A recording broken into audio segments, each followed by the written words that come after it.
Let's discuss the goals of this workshop and then jump right into the benefits of giving students a chance to pleasure read, what it will do for them, and what it will do for you as a teacher. We've got 8 workshop goals, 5 on this slide, 3 on the next, and my hope is to flesh out exactly how to connect the library at your school with your classroom. We will start with providing evidence and research by experts showing how pleasure reading habits improve student performance. When students pick books for themselves and actually have time to read the books they want to read, their reading significantly improves.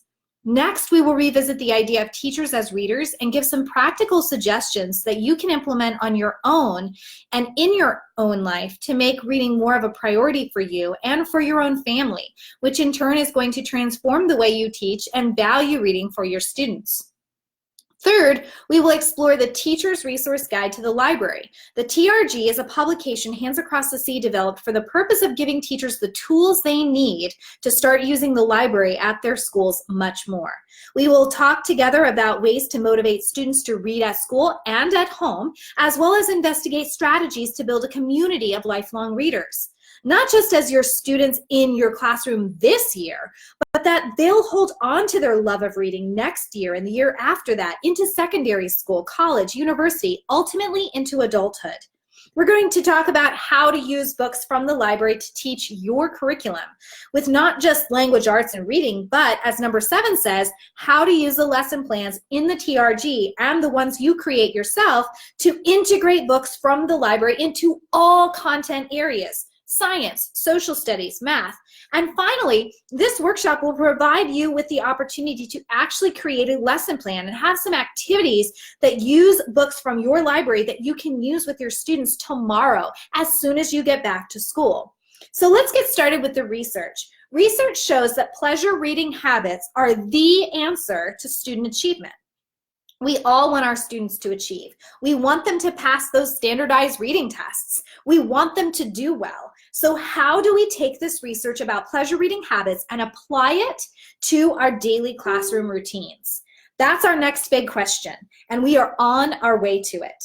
2 books that have been instrumental in this topic are The Power of Reading, Insights from the Research, and The Book Whisperer, Awakening the Inner Reader in Every Child.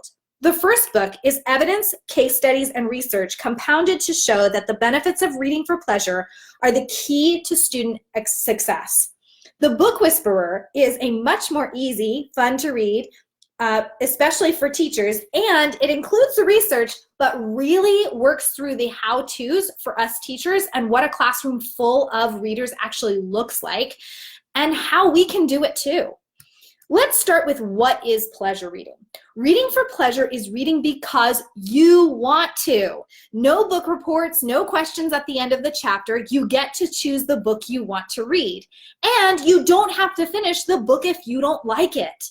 It is also called free independent reading, free voluntary reading, and sometimes sustained silent reading by researchers.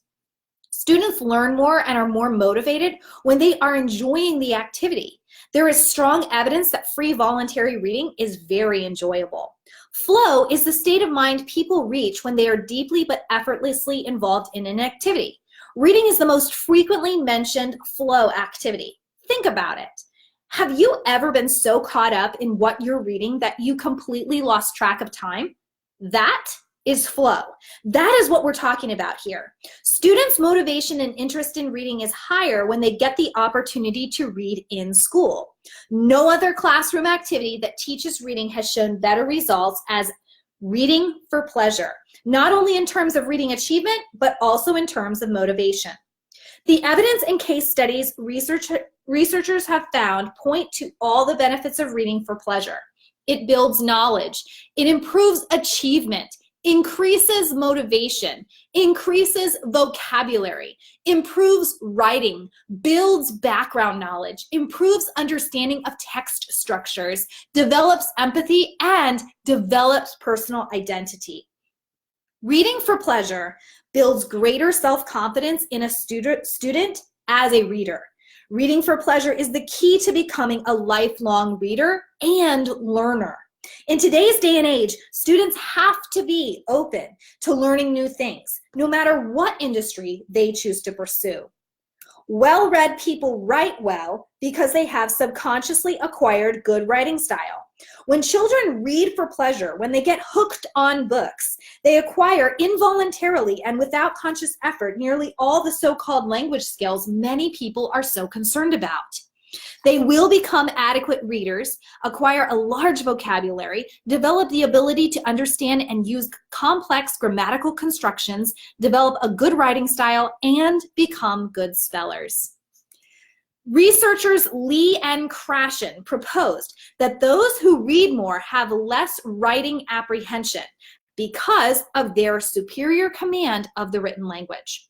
Free independent reading exposes students to higher level vocabulary, proper sentence structure, and syntax. As a result, pleasure readers often wrote at more advanced levels than their peers. Higher test scores and academic success are direct results of allowing students to read books of their choice during the school day. One study done at a low-achieving primary school implemented 30 minutes of pleasure reading a day for all students in every grade level. The report showed that the average student read 20 books and had a reading growth of 2.4 years. The school's total average increased by 8.5 points. Higher test scores means overall academic success, and this is due by reading for pleasure habits.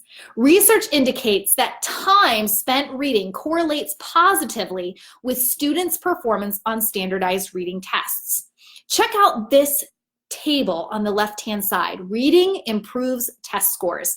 And this is from research done by Cunningham and Stanovich, where they assessed sixth graders in their reading performance and how the time spent reading correlates positively with student performance on standardized reading tests. In the left column, you have minutes of reading per day. In the middle column, you have number of words read per year. And in the right-hand column, you have percentile rank on reading tests. Students who read for 91 minutes a day scored in the 98th percentile on reading tests. Students who read for 40 minutes a day scored in the 90th percentile rank on reading tests. Students who read for 22 minutes a day scored in the 70th percentile rank on reading tests. Students who read 13 minutes a day, 50th percentile, 3 minutes a day, 20th, 2 minutes, 10th. Our goal is to develop lifelong readers. The question is, how do we motivate our students to want to read for themselves? The answer is simple. Give them a chance to actually read at school and get into a home run book that they will want to take home and find out what happens next. Reading is more than a number. It is a civic responsibility, one that should live in and outside the classroom. If we create a passion for reading within our students, they will be able to carry on the kind of inquiry that is needed to function in our democracy. Our students are shortchanged if we fail to teach reading beyond the narrow definition of a test score. This requires a daily commitment on all our parts. Ensuring our students read every day at school provides them opportunities to fall in love with books and develop stamina for reading. Daily pleasure reading in school builds students' capacity for reading outside of school, which is what we want our students to do. The more students practice, the more they enjoy and develop confidence in reading, and the more likely they are to read in their free time. We cannot tell children they need to read more and refuse to offer any time for them to read during the school day. So let's brainstorm some ideas here. We need to allow more time for students to pleasure read. We know that students are more likely to read a book at home that they have started reading at school. We can establish school-wide DEAR time. DEAR stands for Drop Everything and Read, for at least 15 minutes a day.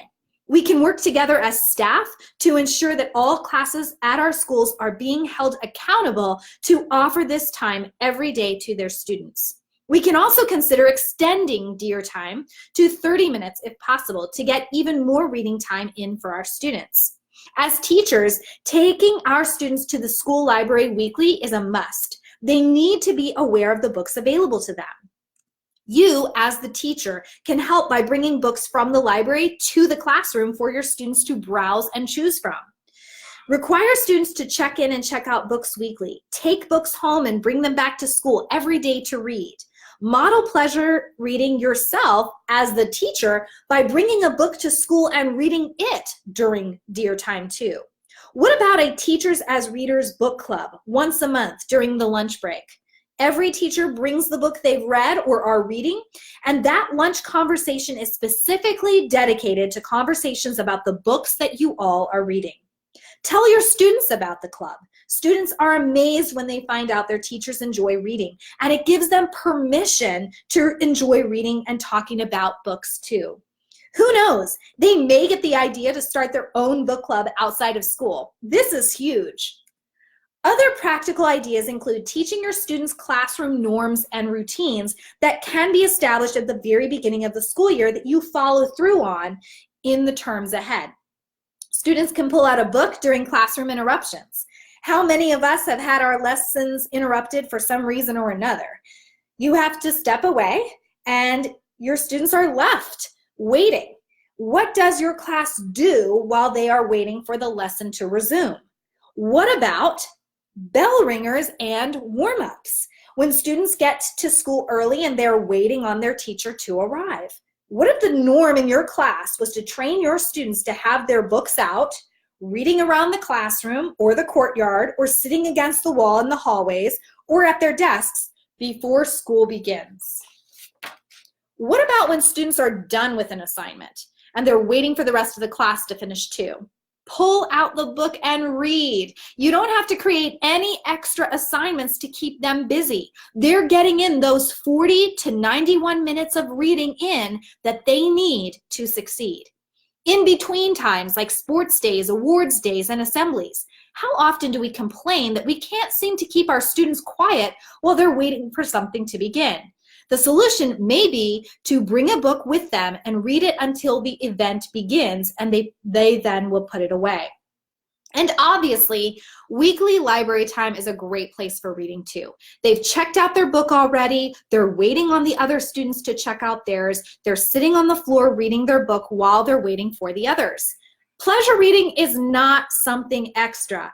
It is the #1 activity that will strengthen our students as readers and develop all of those skills they need that we saw from the research at the beginning. If you haven't been protecting time every single day to allow your students to pleasure read in your classroom, my challenge to you is this: what can you do to make this happen right now, this year, this term, tomorrow?